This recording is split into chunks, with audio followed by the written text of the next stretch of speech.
Halo teman bumi, selamat sore. Sebentar ya, aku tulis judul dulu. Halo, halo. Suaraku kedengaran dengan baik kah? Dadah dulu untuk yang join. Halo teman bumi, selamat sore, apa kabarnya? Semoga semua dalam keadaan sehat dan baik ya, dan excited menyambut hari Sabtu besok karena sudah weekend lagi akhirnya. Nah, perkenalkan, saya Natasha. Saya adalah salah satu co-founder dari Bumi Playscape, an integrated children platform focusing on early years education through play. Nah, kalau kemarin, beberapa hari yang lalu, partner saya, Tala, sudah melakukan IG Live tentang permainan sensori motor.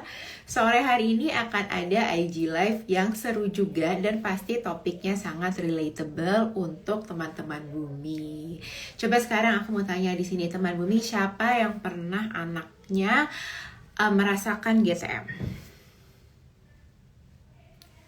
Aku sering banget anaknya tiba-tiba GTM, bingung gitu ya, kayaknya tiba-tiba kok minggu lalu makannya banyak, terus minggu ini tiba-tiba gak mau makan, dan itu bisa yang tadinya mungkin 1 hari 2 hari berkelanjutan menjadi seminggu. Akhirnya kita panik karena tentunya urusan makan itu bukan perkara yang mudah. Aduh, halo Mbak Linda, sekarang lagi GTM ya, stay tune ya. Semoga setelah nonton ini mendapatkan solusi untuk GTM-nya. Iya, anyway, GTM itu kan selalu bikin kita pusing karena kita kepengen anak kita dapat gizi yang bagus, tapi kalau dia tutup mulut terus gizinya masuknya gimana gitu. Nah, sering kali nih kalau anakku lagi GTM, aku suka wondering gitu ya, kira-kira ada nggak sih penambah nafsu makan alami gitu buat anakku? Vitamin apa ya yang cocok buat bikin anakku tuh nafsunya makannya lebih baik? Yuk kita bahas perihal tersebut dengan seorang dokter spesialis anak dan juga co-founder Happy Kids Parenting yang pastinya teman bumi sudah sangat tahu ya, namanya adalah Dr. Dimple Nagrani. Yuk kita undang Dr. Dimple untuk join di IG Live sore hari.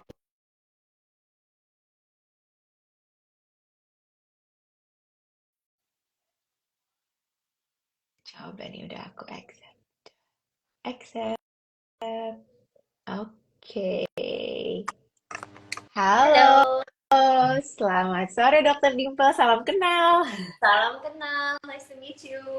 Nice to IG meet you too. Ya, I do meet you.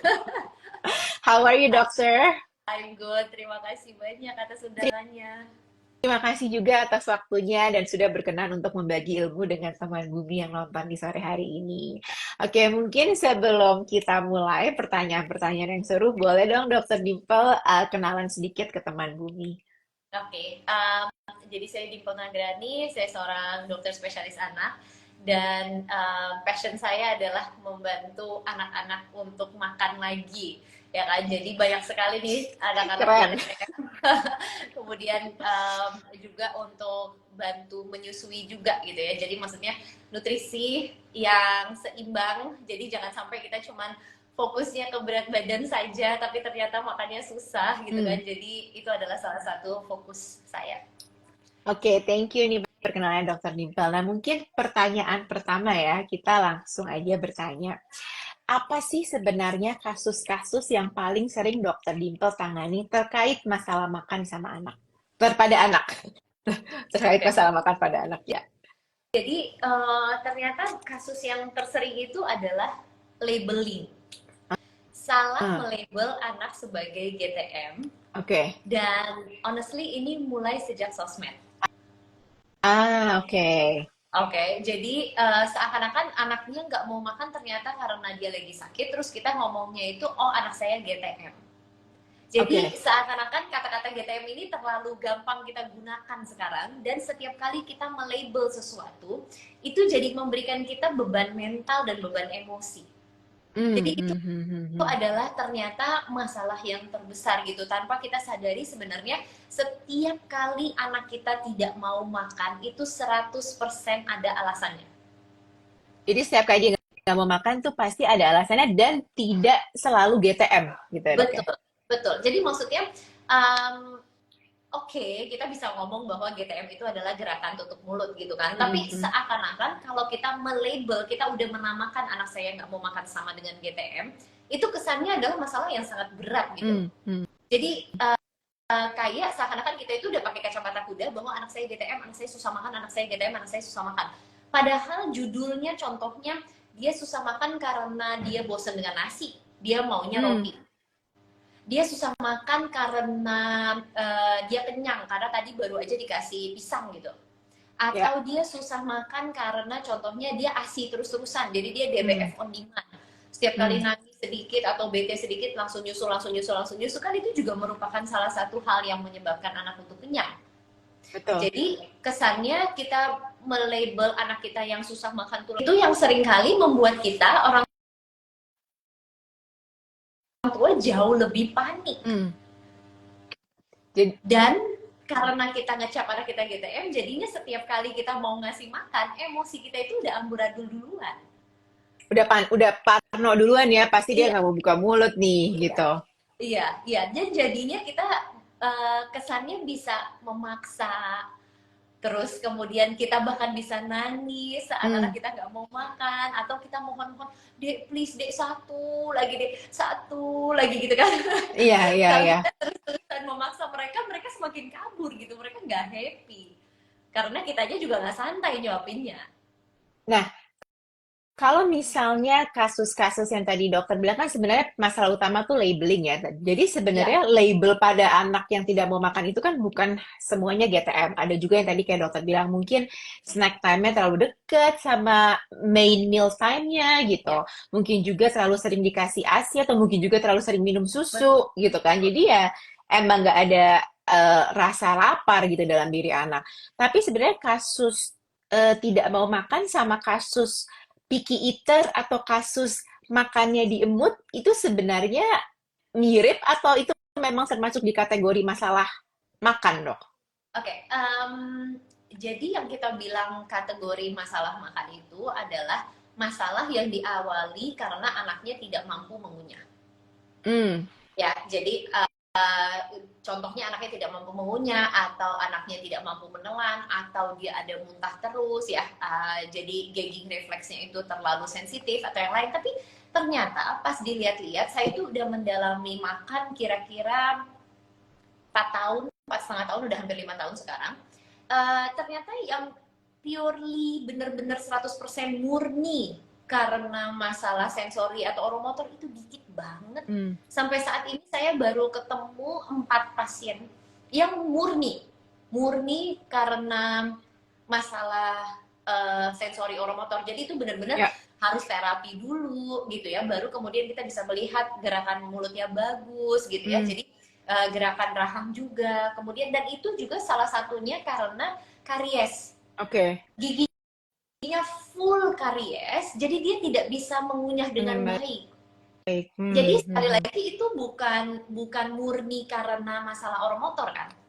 Ternyata saat kita benerin giginya udah kita tambal semua, terus dianya udah bisa mengunyah lagi, udah setelah itu nggak ada masalah mengunyah lagi gitu ya. Jadi Oke. bahkan untuk masalah picky eating, yang saya lihat adalah picky eating itu bukan yang murni picky eating, tetapi karena anaknya itu sudah di label GTM, jadi seakan-akan pas anaknya suka banget makan nasi, contohnya, jadi orang tuanya ya udah deh, yang penting berat badannya naik.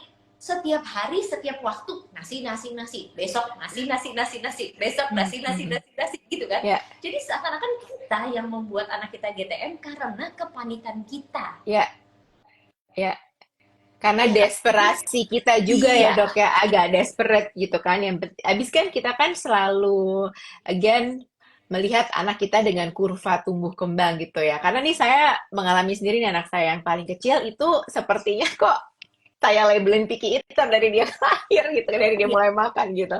Tapi iya, karena itu terpatok pada kurva, iya. kurva di mana kita ngelihat kayak, wait kok anak gua nggak di atas 50th percentile nih gitu. Uh-uh. Padahal sementara kan belum tentu juga si kurva itu sama dengan anak sehat atau anak tidak sehat. Itu sebenarnya gimana sih dok supaya orang tua tuh nggak panik gitu ngelihat kurva terus kayak langsung melabel anak gue nih picky eater nih, anak gue nih harus butuh Mm-mm. additional support untuk supaya mau makan gitu. Aku bawa grafik yang Wah, kita asik. bisa pakai Kita sambil bisa ya. bahas soal kurva. Jadi saya mau ngasih tahu, ini mudah-mudahan agak jelas ya, sorry kalau lampunya agak ya. Kelihatan, Nah, kalau yang ini kelihatan. adalah garis hijau kan? Ya, Ya, ini adalah garis merah atas, ini adalah garis merah bawah. Oke, nah garis hijau itu hanya menandakan rata-rata, oke. bukan merupakan target Patokan. setiap anak. Hmm. Ya, kita harus melihat modal awalnya dulu. Oke, contohnya anaknya lahirnya Hmm. kecil. Contohnya anaknya lahirnya 2,1 kilo. Itu di garis merah. Hmm. Hmm. Ya kan? Terus kita mau dia lompat langsung ke garis hijau, impossible. Butuh waktu Hmm. dong. Ya Ya, kan? Jadi ya. sekarang yang perlu banget kita perhatikan itu adalah kurvanya harus terus naik mengikuti garis hijau. Oke, Oke, bukan dia melompat dari garis merah ke garis hijau secara tiba-tiba gitu, Dok. betul. Bukan. Jadi contohnya ya, dia itu ada di sini, Ya, ya, nggak menyentuh garis hijau kan, kelihatan ya? ya Oke, kelihatan. tapi dia terus naik, itu kita udah happy. Oke. Yang nggak boleh itu adalah contohnya dia di sini di garis hijau, bulan Heeh. depannya dia mendatar, mendatar, mendatar, mendatar, jadi satu garis lurus. Oke. Kalau di garisnya seperti ini, bukan begini, ini nggak boleh. Ini Berarti namanya dia failure to stagnan. thrive. Hmm. Iya. Ini namanya Oke. failure to thrive. Ini yang sering banget kita bilangnya gagal tumbuh. Oke.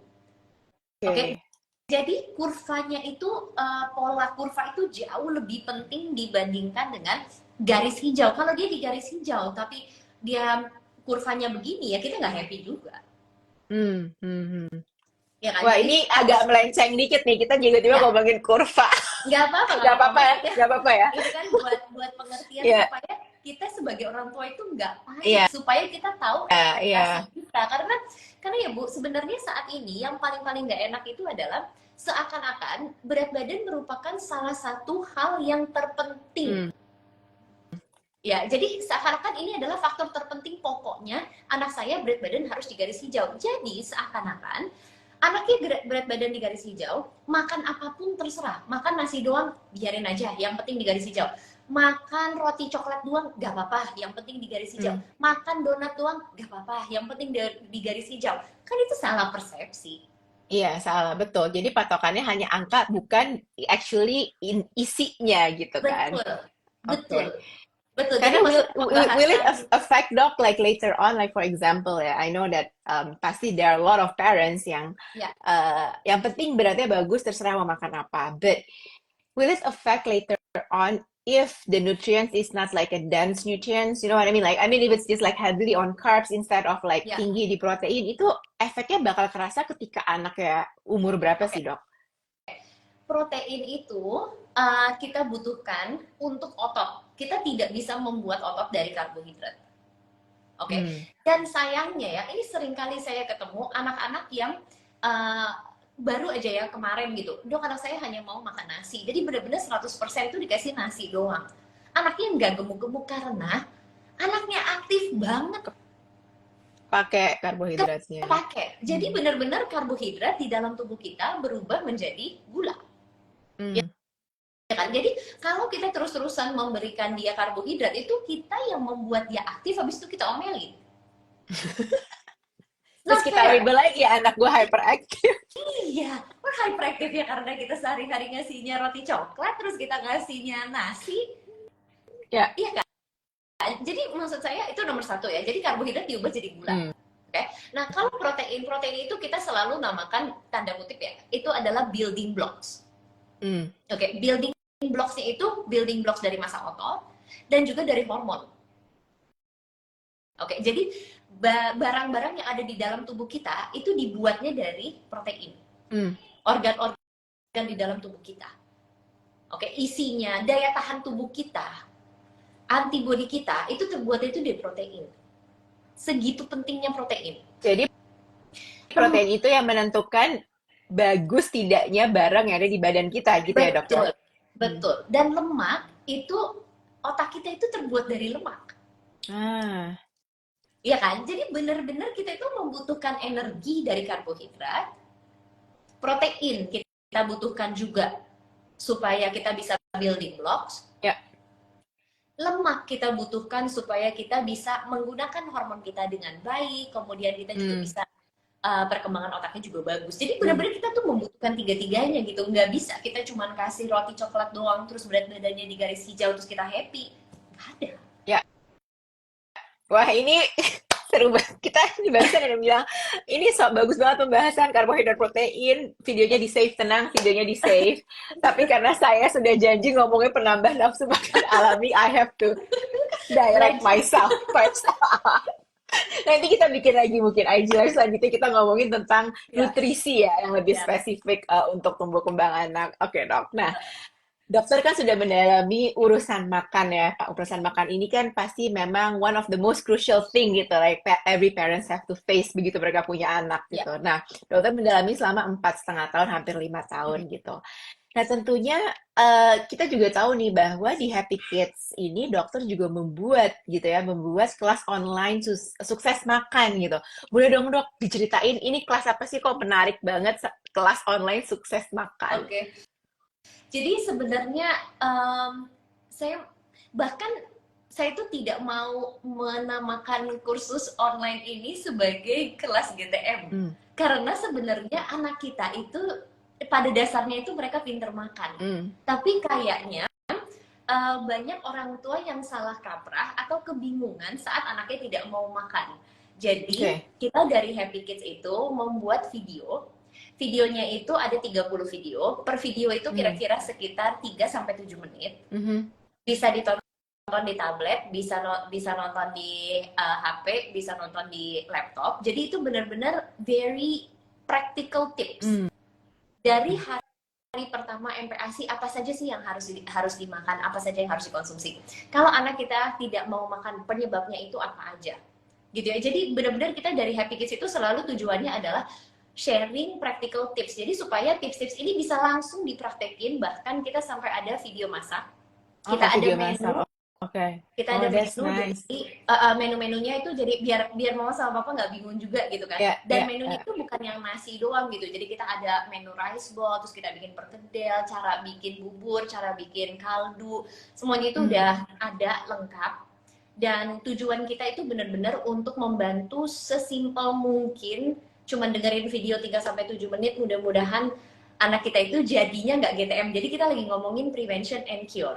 Prevention and cure. Oke, jadi kalau misalnya jadi yang di kelas online sukses makan ini memang menghindari gitu ya dari GTM mungkin dengan menu-menu yang banyak, cara memberi makan, waktunya juga ya dok ya, scheduling gitu. Betul, cara membuat jadwal. Tapi untuk anak-anak yang sudah GTM, kita juga memberikan solusinya. Anak-anak yang susah makan teksturnya itu, jadi susah naik tekstur, contohnya mereka hanya bisa makan bubur, padahal usianya udah 18 bulan, ya kan?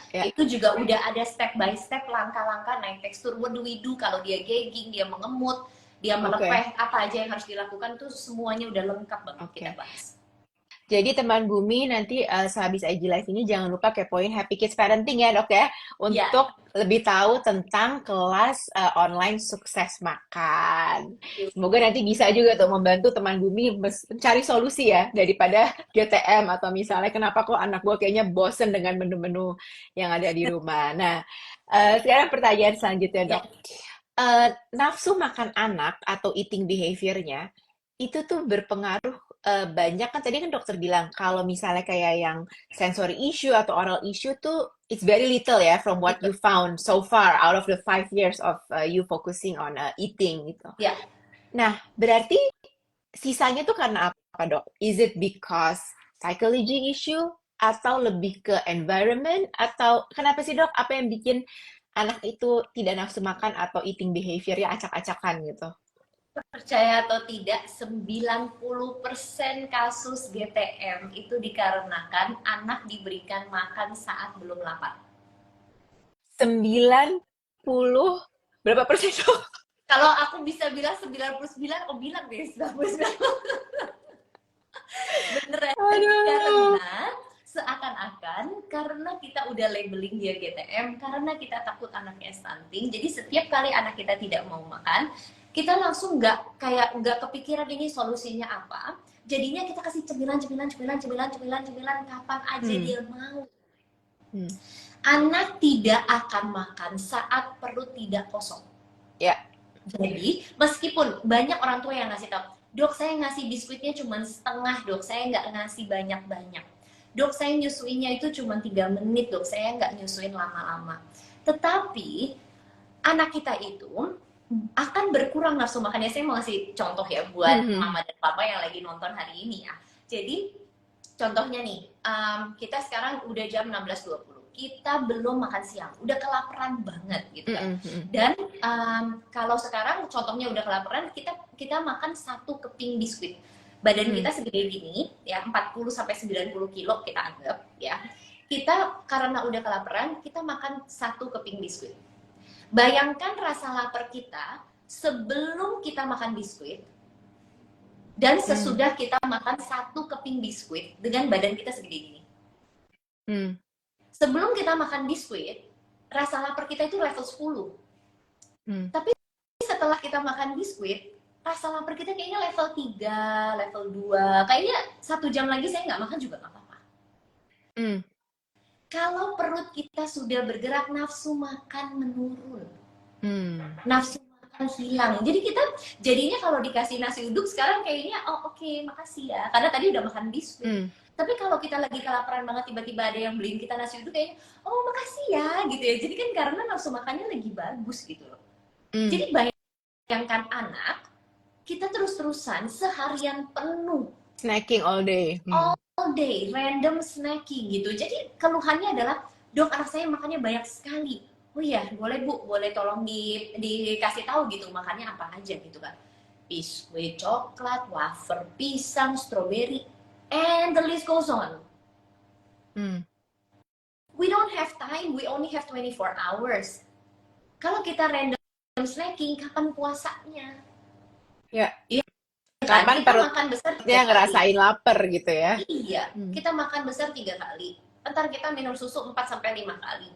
Kita snack 1 kali udah lebih dari cukup kan. Habis itu kalau kita mau ngasih random snacking lagi sih nggak mungkin. Jadi setiap kali anak kita, bahkan anak kita yang mengempeng, ternyata ya, mengempeng itu menurunkan nafsu makan. Itu teman Bumi. Jadi sebelum mendingan yang ngepeng diudahin gitu ya dok ya? Iya, Karena karena setiap kali ternyata dia menurunkan mengempeng, nafsu makan. iya, dia menelan air liur. Kalau dia menelan air liur itu seakan-akan perutnya itu merasa dia lagi makan. Jadi itu yang benar-benar menurunkan nafsu makan. Jadi anak kita yang ngempeng itu biasanya kelihatannya nggak pernah lapar. Padahal dia kayak menahan lapar secara nggak sengaja ya. Dengan mengempengnya itu. Dengan mengempeng itu, betul. Jadi setiap kali dia mengempeng, sebenarnya itu adalah tanda dia lapar. Tapi jadinya nggak lapar lagi, karena udah ngempeng gitu loh maksudnya. Wah, ini menarik banget. Nah, jadi kalau from what you said just now, it seems sepertinya rata-rata itu karena snacking dong ya dok, atau makan tidak tepat pada waktunya, atau ya memang makan terus aja gitu, makan terus tapi dalam porsi yang snack-snack begitu. So, berarti sangat penting untuk anak memiliki schedule makan ya dok? 100%. Wajib puasa 2-3 jam sebelum makan. Wajib puasa. Itu pokoknya capital letters ya, fontnya 125, warnanya merah. Wajib puasa. Oke, siap. Bentar lagi saya bilang ke anak saya stop makan. Ini kayaknya tadi sampai saya live mereka makan buah, makan pizza. Lalu jam 6.30 nggak makan. Betul. Oke. Nah, berarti anak-anak itu boleh tapi kan dok diberikan snack. Cuman hanya diwaktuin aja gitu. Betul. Oke. Betul. Jadi untuk anak di atas 18 bulan kita mau ngasih snack 2 kali, go ahead. Ya kan? Jadi kalau di bawah 18 bulan biasanya itu karena masih minum susunya lumayan banyak ya, jadi masih kira-kira 4 sampai 5 kali, biasanya cukupnya cuma 1 kali snack. Oke. Ya kan? Jadi dia boleh makan berapapun yang dia mau dalam waktu 30 menit itu. Tapi setelah selesai itu, hitung 2 jam atau 3 jam, baru setelah itu kita boleh makan. Nalo, ada balon-balon. Iya, kok lucu. Ya. Ini aku tuh penasaran loh, feature IG Live kok makin banyak, ada yang gambar puzzle gitu-gitu ya. Oh, ini tiba-tiba muncul. Jadi 2 sampai 3 jam dari dia makan besar itu udah terakhir snack gitu Ya, ya. ya, Oke. gitu. Oke. Nah, pertanyaan selanjutnya, Dok.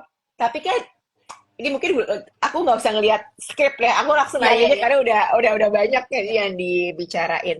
ya, eh kan kita nggak boleh labeling ya anak ya, itu GTM atau apa. Tapi intinya lagi susah makan ya, gitu nih. Dia lagi susah makan, lagi susah makan. Kenapa orang tuanya bisa ngomong begitu? Mungkin dilihat dari tadinya rutinitasnya yang makannya oke, tepat waktu dan banyak gitu. Sekarang kok masih tepat waktu tapi menurun gitu kan, ada aja ya dok, mungkin tiba-tiba lagi teething atau mau sakit gitu kan, kadang tiba-tiba anak susah makan. Nah, untuk menghindari kepanikan papa dan mama gitu ya, apa sih biasanya yang boleh kita berikan kepada anak untuk kasarnya nih increasing their appetite, or jangan-jangan malah nggak boleh and harusnya kita lewati aja fase susah makan atau sedang tidak mau makan itu, gimana dok? Em, dua em, penambah nafsu makan alami yang Ya. paling manjur itu Hmm. adalah nomor satu, anaknya harus lapar. Oke. Nomor dua, anaknya tidak boleh ngantuk. Penambah nafsu makan alami, anaknya harus lapar. Oke. Dan tidak ngantuk. Oke, jadi kalau anak manusia itu nggak mungkin nggak mau makan. Ya. Iya kan? Dan apalagi buat anak itu nggak ada lapar mata. Hmm. Jadi kalau kalau dia belum kosong perutnya, dia nggak akan mau buka mulut. Hmm. Jadi mau kita kasih obat penambah nafsu makan kayak apapun, tapi kalau anaknya belum kita puasain 2 sampai 3 jam, jangan berharap itu akan berhasil gitu loh maksudnya. Hmm. Iya kan? Jadi karena dia tidak ada lapar mata, dia merasakan perutnya, oh perutnya masih ada isinya. Hmm. Jika kalau perutnya masih ada isinya, mau kita kasih penambah nafsu makan termahal sedunia pun, it will not work. Oke. Oke. Iya kan? Jadi dua hal itu harus diperhatikan dulu. Pokoknya lapar, Dan tidak ngantuk. tidak ngantuk. Hmm. Kemudian nomor 3 adalah variasi makanan. Please jangan kita kasih nasi sop, nasi sop, nasi sop. Besok lagi nasi sop, nasi sop, nasi sop. Besok lagi nasi sop, nasi sop, nasi sop, ya kan? Jadi kita nggak bisa berharap anak kita itu tidak diberikan makanan yang seru gitu, karena seakan-akan di Indonesia itu kita merasa belum makan nasi sama dengan belum makan, Ya. ya kan? Jadi kita kalau kalau benar-benar mau anak kita itu merasakan serunya makan, ubahlah karbohidrat. Hmm. Variasi Ya, jadi makanan, seru makan, ubah karbohidrat, nambah menu, apa variasi menu gitu ya dok iya, ya? tapi tanpa bikin repot ya. Ya. Jadi Ya. banyak orang tua sering mengeluh bahwa dok saya nggak bisa 3 menu per hari. Oke, kita bikin simple. Proteinnya sama. Kita bikinnya daging bolognese proteinnya. Oke, pagi kita kasihnya roti daging bolognese. Hmm. Siang kita kasihnya spaghetti daging bolognese. Malam kita kasihnya nasi daging bolognese. Yang diganti karbohidratnya. Betul. Sekarang yang sering banget dilakukan adalah yang diganti itu adalah proteinnya. Nasi ikan, nasi daging, nasi ayam. Buat anak it's the same thing. Pusing lah ya orang tuanya ya. Iya. Jadi nggak usah bikin protein atau lauk segitu. Karena yang menurut saya jauh lebih repot untuk bikin protein dibandingkan dengan karbo. Oh iya betul dok. Kan Jauh. karbo kasarnya is ready. Ya kalau It's pasta ready. tinggal rebus gitu kan. Iya. Nasi tinggal ditanak Masukin, gitu iya. ya. Ya. Ya kan? Jadi maksudnya kalau untuk kita repot, oke fine, bikin proteinnya cuma satu. Tapi karena karbohidratnya itu berbeda, jadi seakan-akan bentuk makanannya pun kita ikut bedain. Percaya atau tidak, anak kita melihat burger di depan dia, tuh nggak mungkin dia nggak penasaran. Burgernya burger sehat ya, maksudnya kita nggak usah ngomongin fast food. Ya, ya. Ya kan? Kita beli aja burger bun. Ya. Kita bikin aja daging patty sendiri. Kalau dia udah makan burger kan dia nggak harus makan nasi juga. Iya, betul, betul. Dan anak lebih excited ya, karena they're seeing something different in front of them. It's not nasi lagi. Oke, Iya. oke. Gitu. Bahkan Jadi nggak, sampai roti, sorry, kalau untuk roti gitu ya, roti biasanya contohnya roti kita tangkap, kita bikin sandwich, atau roti kita bikin pizza mm, dengan si daging bolognese itu hari ini kita bikinnya open, udah kayak pizza, itu aja buat mereka seru loh. Yang satu ya, ketutup, yang satu kebuka, it's the same thing. Tapi buat mereka it's very different karena warnanya beda, bentuknya beda. Hari ini kita potongnya kotak, kemarin dia dilipat kayak mm. sandwich, bentuknya rectangle gitu. Wow. Very interesting insight. Thank you, Dok. Ini pasti teman Bumi ada yang bener gini. Bener juga ya. Oke deh, kalau gitu. Habis ini gue bikinin tempenya tadi mendoan. Sekarang tempenya gue bikin apa gitu. Soalnya sama gitu. Oke, oke, oke. Nah, tapi jadi bener-bener gak ada nih, Dok. Anything that can increase appetite naturally. Selain dua hal itu. Ini pasti teman Bumi dari tadi juga perasaan nih. Duh, dokter belum ngomong nih rahasia. Apa gitu. Ada. Oke. Ada, contohnya kayak kunyit gitu kan. Kunyit Ya, itu kunyit. gitu kan. Terus ada juga vitamin B, ya, it also increases. Kadang-kadang Oke. kalau contohnya anak kita lebih suka yang ada makanannya pedas sedikit, jadi lada also increases. Jadi kita itu nggak boleh takut sama rempah-rempah sebetulnya. Karena itu ternyata membantu nafsu makan juga ya. Betul, Oke. betul. Jadi maksud saya kita di sini itu harus menyadari kalau kita mau ngasih kita mau ngasih penambah nafsu makan, tapi kalau kita belum belum mempuasakan anak kita, this will never work. Oke.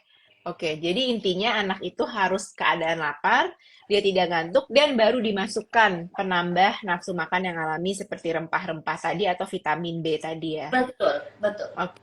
Oke, oke. Vitamin B berapa, Dok? Kan vitamin B lumayan banyak. Ada vitamin B6 biasanya itu Oh, yang vitamin B. bisa meningkatkan. Tapi kita juga harus memastikan bahwa anak kita itu tidak kekurangan zat besi.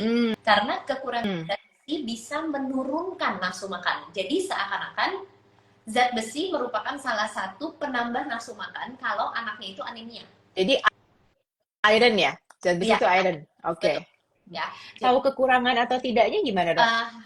HB-nya kita harus lihat HB. Oh, jadi harus ambil darah ya? Ya, jadi zat besi kalau kurang itu pasti seperti itu. Dan kita juga harus melihat dari segi apakah anak kita itu ada penyakit atau enggak. Dan yang paling sering itu adalah infeksi saluran kemih.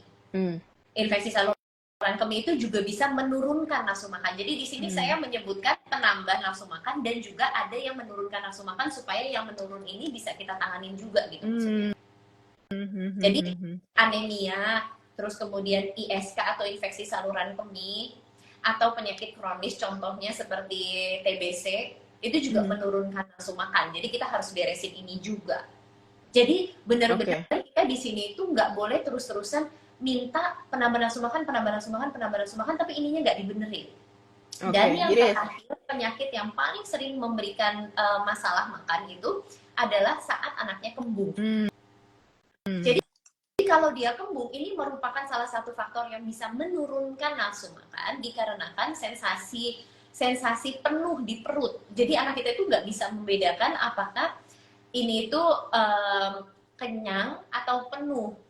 Karena perutnya sudah penuh dengan udara, dia makannya juga jadi sedikit. Ya, ya, ya. Padahal sebenarnya itu mereka lapar, cuman terbalut dengan kembung di perut itu. Oke, oke, oke, oke. Oke, nah ini udah ada lumayan banyak pertanyaan ya, Dok ya. Aku mungkin satu pertanyaan dari aku, habis itu kita move on ke pertanyaan dari audience ya. Oke, sebentar. Nah, kalau misalnya setelah malas makan, pasti ada juga isu yang sangat opposite, itu adalah obesitas. Ya. Gimana sih, Dok? Oke, pertama, how do we tell that our kid is obese gitu? Mungkin itu pertanyaan satu dulu ya. Sama yang kedua, kalau memang ternyata kita tahu anak itu obese, apa sebagai orang tua yang harus kita lakukan gitu? Jadi kalau obesitas itu kita harus menimbang berat badan dan juga tinggi badan. Jadi kita nggak bisa melihat hanya dari berat badan menurut usia. Oke. Oke, jadi kalau kita melihat obesitas itu berarti kita lagi ngomongin proporsi. Anaknya tingginya segini tapi dia berat badannya segini gitu kan. Ya, jadi itu benar-benar harus menimbang. Nah, ngomong-ngomongin timbangan, yang harus kita pastikan adalah data timbangan harus benar-benar akurat. Jadi timbangan sebaiknya dilakukan, ditimbang sebaiknya pada kondisi dia tanpa baju sama sekali. Dan pagi hari atau anytime of Di the pagi day? hari would be the best, Oke. ya, karena pagi hari itu berat badannya itu paling rendah. Hmm.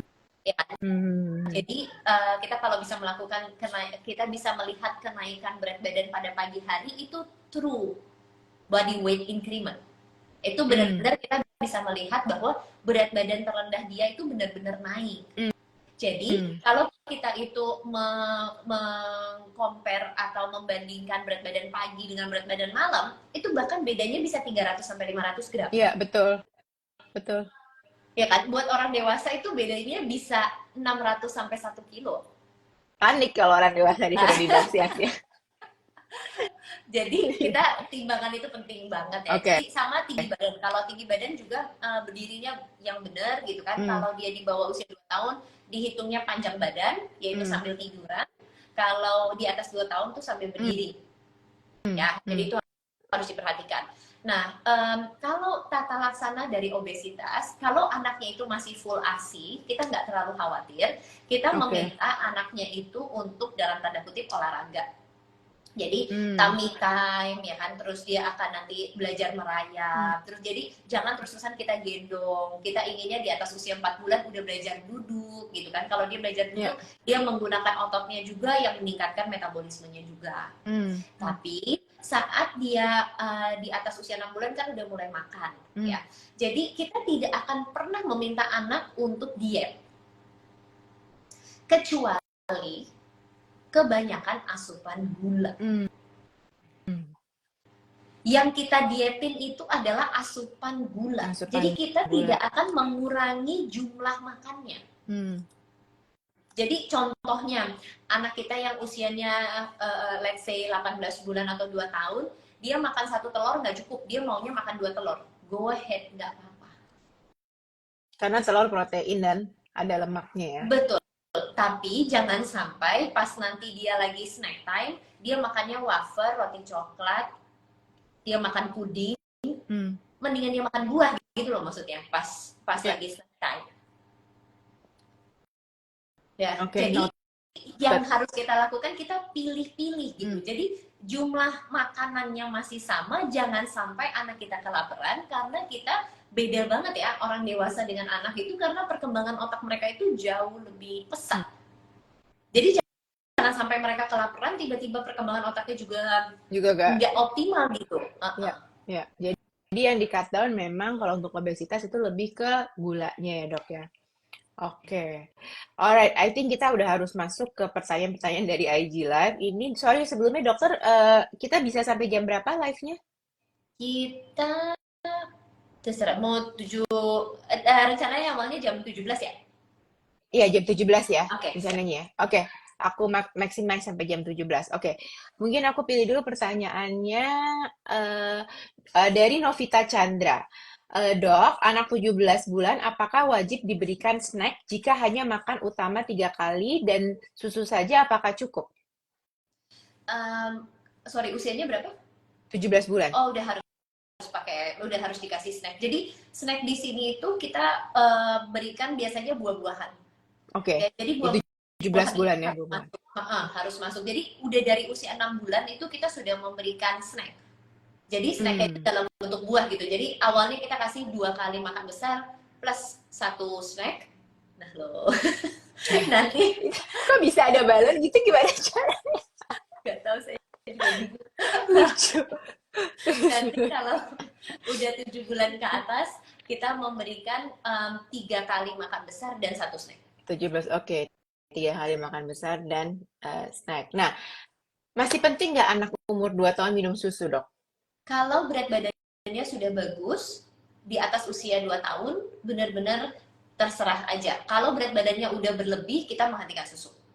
Tapi kan susu itu sama dengan kalsium ya, dok? Orang tua ngertinya gitu. Yeah. So, what will be the calcium replacement kalau nggak minum susu? Keju, yogurt. Oke. Ikan teri kan juga bagus kan? Oke. Terus kalau kita mau makan contohnya kayak ayam tulang lunak, ya kan? Itu kan juga bisa. Oke, oke, noted. Dari Ibu Rafida, kalau udah 1 jam sebelum jam makan, tapi dia nangis minta snack, apakah baiknya langsung kita majukan jam makan besar? Oh, No. tidak, jangan. Wah, Kalau saya belum sering banget puasa, nih kayak gini. iya, Ah, kalau belum karena belum puasa puasa. 2 jam itu jangan dikasih snacknya atau makannya dulu gitu maksudnya. Oke. Karena yang kita inginkan adalah anak makan, anak puasa. Hmm, Kemudian anak makan lagi, kemudian dia puasa lagi. Kalau contohnya dia minta makan pas dia saat lagi puasa, berarti puasanya kan belum 2 jam. Apa yang akan terjadi? Makannya itu bakal cuman sedikit. Dan kita tidak mau ah, anak makannya itu sering tapi sedikit, sedikit, sedikit, sedikit, sedikit, tapi sering itu tidak akan membuat anak gemuk. oke, oke. Itu kalau kita lagi mau diet, kayak disuruhnya gitu ya, Ya, makan, nah sekarang kita makannya maunya dikit. itu makan banyak, terus puasa, makan Oke. banyak lagi, terus puasa gitu. Jadi kalau menurut kita dia udah lapar, kita hitung 2 jam, nggak usah puasanya 3 jam. Itu boleh. Hmm, hmm, hmm. Tapi tetap Jadi 2 instead jam of tuh minimal. Oke, 2 jam itu minimal. Ingat ya teman Bumi, catat dengan font besar berwarna merah dan di highlight. Oke, 2 sampai 3 jam. Taruh itu di kulkas ya. Kasih tahu ke mbak-mbak di rumah juga. Betul. Oke, oke. Terus selanjutnya dari Ibu. Sekarang kebalikannya. Dok, udah puasa nih dari Ibu Citra. Dok, udah puasa 2 sampai 3 jam. Tapi nggak mau makan juga, padahal udah jam makan. Oke. Iya, Kalau kembali. kalau udah puasa 2 sampai 3 jam, tapi dia tetap tidak mau makan, itu harus disampaikan ke dokter spesialis anaknya untuk dilihat apakah anaknya itu kembung. Karena Oke. untuk anak-anak yang berat badannya itu tidak bagus, Hmm, atau contohnya dia baru aja sakit. Biasanya kan kalau sakit kan ada penurunan berat badan tuh. hmm. Ya kan? Jadi dia baru aja sakit, penurunan berat badan, itu bisa menyebabkan dia asam lambungnya meningkat, atau kayak kita ngomongnya bahasa awamnya mah. Mah, Jadi yes. kalau dia kembung, itu kesannya dia nggak pernah lapar. Jadi kalau bener udah puasa, nggak ada snack sama sekali, nggak ada DBF sama sekali selama 2 sampai 3 jam, tapi nafsu makan belum bagus, itu harus disampaikan. Karena kita harus melakukan pemeriksaan yang lebih lengkap. Tapi itu setelah berapa lama, Dok? I mean, it can happen just one day, besoknya oke gitu kan? Iya, Kalau itu jadi kita setelah observasi berapa lama? 2 days. Biasanya kita lakukan 2 days. observasi itu 2 days. Oke, oke, Jadi hari ketiganya udah harus langsung ke dokter gitu. oke. Jadi kalau udah hari puasa 2 sampai 3 jam tapi tetap 2 hari tidak mau makan juga berarti memang harus ke dokter ya, Ya, Dok. Oke. Nah, ini sekarang kasus ibu-ibu dengan anak-anak yang maunya makan itu aja. ya. Dok, gimana nih anaknya cuma mau makan ayam saja, nggak mau daging yang lain? Oke, Bagaimana memperkenalkan jenis protein yang lain gitu? umurnya berapa? Sorry, ada nggak? Ya, dia nggak tulis. Mungkin Ibu Aprilia Adelina bisa tulis di komen umur berapa? Nggak ditulis ya so far nih. Oke, Aku lihat. buat memberikan gambaran aja bahwa anak itu belum bisa mencabik daging, yaitu daging sapi ataupun daging ayam, Mhm. ya, sampai dia ada gigi geraham empat-empatnya, Hmm. which is di atas usia, biasanya di atas usia 18 bulan. Jadi dia baru akan jago untuk makan daging itu kira-kira di antara usia 2 tahunan. Oh, 5 tahun tuh dok, 5 tahun. Oke, Thank you Ibu April. sip. Kalau dia sudah bisa tidak mau makan daging yang lain, kita itu boleh mengubah bentuknya. Jadi contohnya, kita ambil daging ayam, kita ubah, kita hancurin dagingnya, kemudian kita bikin bola bakso. Oke. Nah, baksonya itu Oke.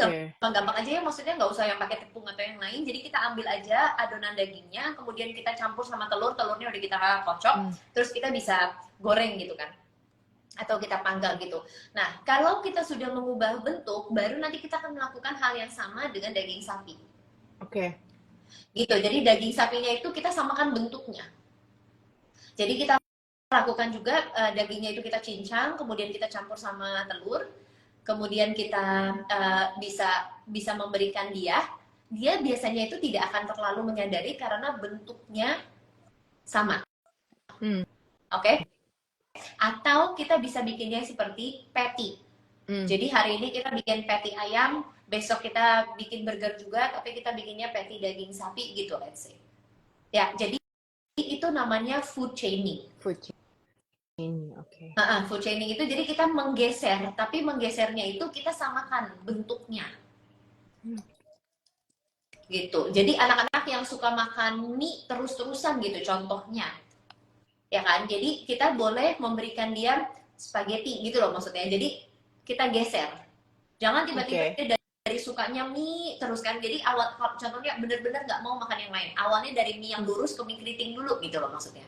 Atau Hmm. dari mie keriting ke mie lurus. Habis dari mie lurus langsung ke spaghetti. Jadi itu namanya kita geser. Oke. Oke, oke.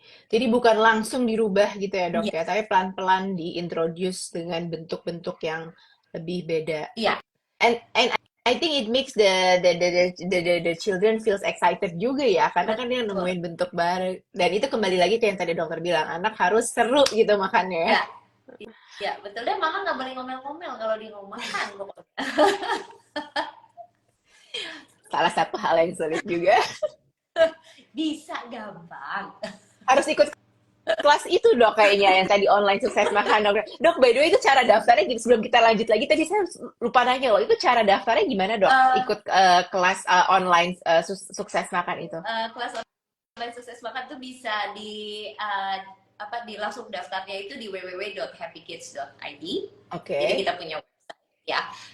Kalau bingung atau nggak ingat boleh check out di IG kita, di Instagram kita di Hmm. happykids_id. Di sana kita udah ada caranya. Kemudian kalau emang bingung boleh DM kita juga. Nanti kita langsung kirimin linknya. Udah kita bikin gampang banget. Jadi di sana udah ada 2 kelas. Ada satu kelas sukses menyusui, satu lagi kelas sukses makan. Kelas sukses makan. Oke. Jangan lupa ya teman Bumi tadi. Pokoknya kalau bingung bisa langsung DM aja ke Happy Kids Instagram. Oke, oke. Dok, makan jempol itu ngempeng ya? Betul 100%. Oke, jadi ya di Ibu Rizky Utari nanya, dok, babynya suka makan jempol apa ngempengnya? Itu betul termasuk ngempengnya, Mams. Jadi jangan, Ya, jadi karena nanti kenyang. kalau kita fase oral harus kita bedakan ya. Jadi fase oral tuh biasanya anak umur 4 bulan ke atas mereka gigit-gigit. Jadi gigit itu Hmm. maksudnya dengan mulut yang terbuka. Tapi kalau dia kenyot-kenyot-kenyot itu berarti ngempeng. Oke, Gitu. oke. Ya.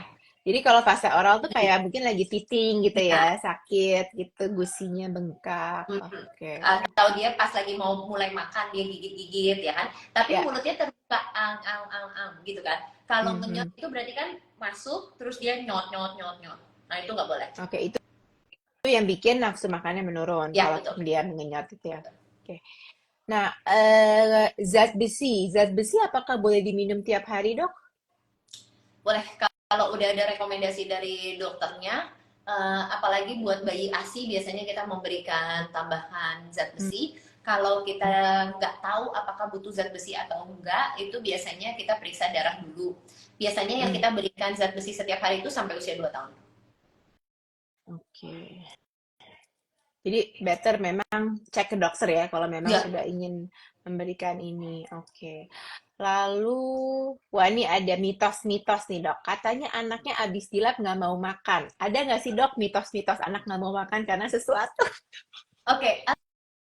Sebenarnya itu bukan mitos. Jadi kalau setiap kali makannya itu berantakan, Hmm. terus kita lap, lap, lap ya, itu memberikan kesan bahwa we're done, kita selesai. Oke. Oke, jadi kita juga benar-benar harus memperhatikan bahwa kita nggak boleh jijian gitu loh. Hmm. Kalau memang dia lagi berantakan, dia benar-benar lagi makan ya nggak apa-apa gitu. Berantakan nanti beres-beresnya nanti aja gitu. Dan Hmm. biasanya Hmm. itu suka kegesek Hmm. dan kegesek tuh lumayan sakit sih. Jadi jangan terus-terusan dilap. Oke, jadi again lap is agak psikologi juga ya dok ya. Ya, Lap sama dengan we're done. Padahal sebenarnya enggak, emaknya aja nggak tahan ngeliat ya berantakan. betul. Gue cemong. Cemok. Nah, kalau anak udah 2 tahun, makannya selalu baik ya dok, dan badan banyak, tapi masih disuapin. Gimana caranya biar bisa suap sendiri? Tapi udah dicoba diberi makanan untuk dia suap tapi dilempar-lempar terus Oke. katanya gitu. Jadi kalau kita ingin anak untuk makan sendiri, kita coba dulu makan sendirinya itu pakai tangan. Hmm. Jadi salah satu yang paling gampang itu adalah roti celup telur atau French toast. Oh, French toast, yes. Ya, jadi kalau kita roti celup telur itu kita ngajarin dia untuk robek-robekin si rotinya, seru. Hmm. Ya kan, kita udah roti celup telur terus kita panggang, udah jadi kan French toast, terus kita yang ngajarin dia untuk robek-robek. Jadi awalnya itu ada aktivitas robek-robeknya dulu. Ya kan, terus kita kasih makan pakai tangan dan biasanya itu kita kasih dia contoh dulu. Nih Dede, mama makan ya, nyam nyam. Terus kalau kita makannya itu dilebayin, biasanya dia akan meniru. Jadi kita makan nyam nyam nyam gitu ya. Jadi benar-benar ada gerakan rahangnya gitu ya. Aduh enak sekali deh gitu ya. Tapi nggak usah enak sekali deh gitu ya. Maksudnya biasa aja gitu. Tapi cuma maksudnya gerakannya aja. Oke. Yang dilebayin gitu kan. Terus kalau dia tetap nggak mau makan sendiri, kita yang suapin. Tapi yang penting adalah rutin kita lakukan. Jadi kita nggak bisa berharap kalau kita baru mencoba sesuatu tiba-tiba anaknya udah langsung jago. Iya. Jadi kita Namanya juga anak butuh proses ya. Iya. Jadi 10 to 14 days, 10 sampai 14 hari itu kita harus benar-benar konsisten. Biasanya udah akan ada progres. Yang kita cari saat ini adalah progres, bukan langsung jago gitu. Oke.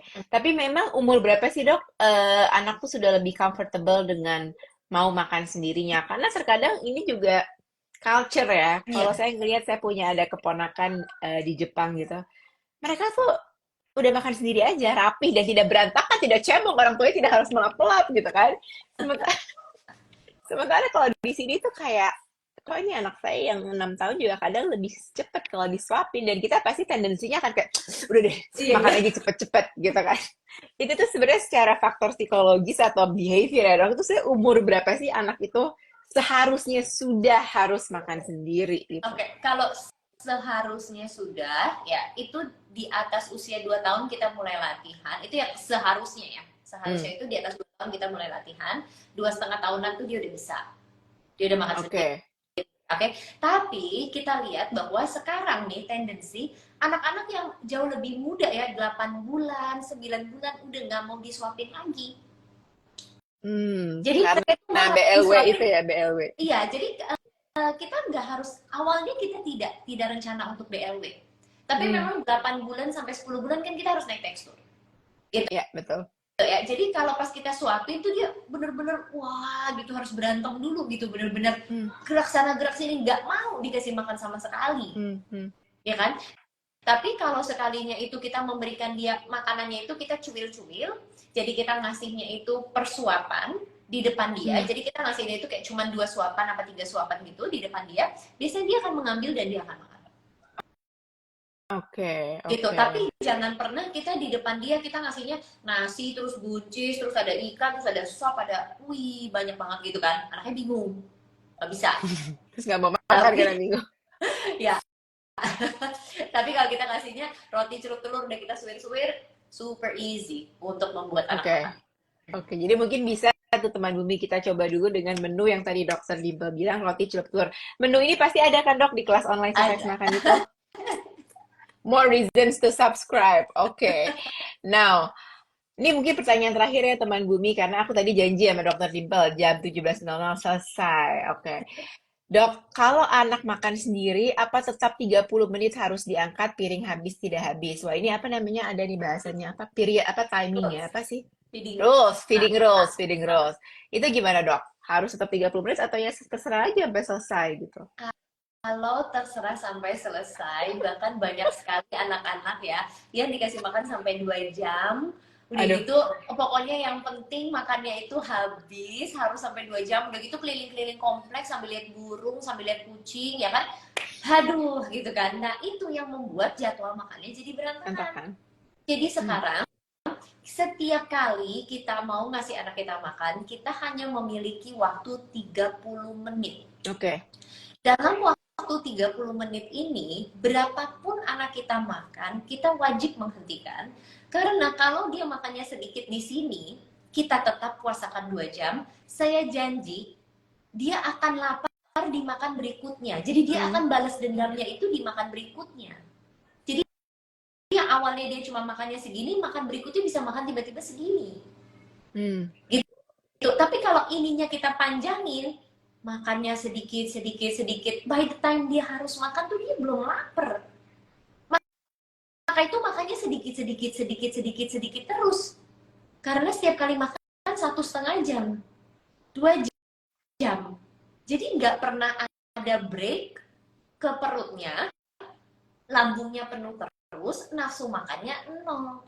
Karena lambungnya selalu ada isi. Jadi kalau dia sekarang dalam waktu 30 menit dia tidak mau makan, kita harus belajar mencari tahu apa yang menyebabkan dia tidak mau makan. Apakah dia ngantuk? Apakah teksturnya terlalu benyek? Apakah kita memberikan dia sop terus-terusan padahal anaknya sudah mau mengunyah? Apakah kita memberikan dia nasi terus-terusan padahal anaknya pintar makan roti atau pintar makan pasta? Jadi we have to do something different di makan berikutnya. Jangan terus-terusan kita mengulang masalah yang sama, problem yang sama, mistake yang sama. Gitu. Kalau kita terus-terusan mistake yang sama, kitanya nggak berubah, anaknya juga nggak akan berubah. Jadi intinya ini semua adalah teamwork ya dok, teamwork antara you want your kid to change, then you need to change too, seperti kayak gitu. Ya, betul. Wow. Banyak banget loh masukan meskipun anak-anakku udah gede dari tadi aku kayak, okay, I'm gonna apply that to my 5 years old. Thank you so much, Dr. Dimple. Maybe before kita end this session, apa sih pesan-pesan atau tips untuk menyemangati teman bumi yang mungkin sedang melewati masa-masa susah makan anaknya? Oke. Yang pertama yang perlu kita sadari itu adalah setiap kali anak tidak mau makan itu 100% ada alasannya. Jadi yuk kita jangan terus-terusan menyebut GTM, GTM, GTM terus. Karena itu yang akan membebani kita secara pikiran dan juga emosi. Jadi kita di sini jangan nangis, jangan memohon anak untuk makan. Karena kalau kita terus-terusan menangis dan memohon itu too much pressure buat anaknya. Ya, jadi kita di sini berkewajiban untuk mencari tahu kenapa anak saya tidak mau makan, bukan memaksa atau menghipnotis dengan tontonan atau gendong-gendong keliling kompleks. It is not a solution. It is not a solution. Atau dibawa jalan-jalan makan di mall juga sering ya dok ya? Iya. Dan stimulasi itu selalu membosankan. Usia 8 bulan anak tertarik lihat cicak. Usia 10 bulan udah nggak tertarik, harus lihat burung dulu. Nanti habis itu harus cari kucing dulu, habis itu harus cari harimau, baru dia mau makan. Ya. Jadi ini bukan merupakan solusi. Jadi please banget, lakukan dengan senyuman. I promise you, kalau kita benar-benar senyumnya itu dari hati, kita jadi lebih gampang bisa menyadari kenapa anak saya nggak makan. Oke, tapi kalau kita kepalanya udah uwet-uwet gitu kan, udah panik banget gitu kan, udah anxious banget, kita nggak bakal bisa mikir. Betul. Ya kan? Jadi do it with a smile, and I promise you parenting journey is very fun gitu kan. Jadi jangan bagus banget. Tuh ada yang ngasih hati, aku juga mau ngasih hati buat Dr. Dimple. Aduh, thank you loh dok. I think it's a really good IG live. Semua teman gue bilang bagus banget. Terima kasih dokter kesayanganku. Aduh, terima kasih loh Dr. Dimple. I think it's an honor for me bisa nge-host IG live bareng Dr. Dimple. Semoga kita bisa berkolaborasi offline juga ya. Kayaknya ilmu-ilmu yang dokter berikan ini sangat bermanfaat buat para orang tua. Thank you once again and stay healthy Dr. Dimple. Stay healthy. Dan teman bumi, thank you yang sudah menonton, dan tentunya semoga apapun yang kita bicarakan hari ini bermanfaat untuk teman bumi. IG live-nya akan kita simpan, jadi nanti yang nggak sempat nonton full bisa check out di Instagramnya Bumi. Dan jangan lupa untuk kepoin Happy Kids, dan jangan lupa untuk subscribe ke kelas online Sukses Makan juga by Dr. Dimple. Thank you. Thank you. See you again, dokter. Bye-bye.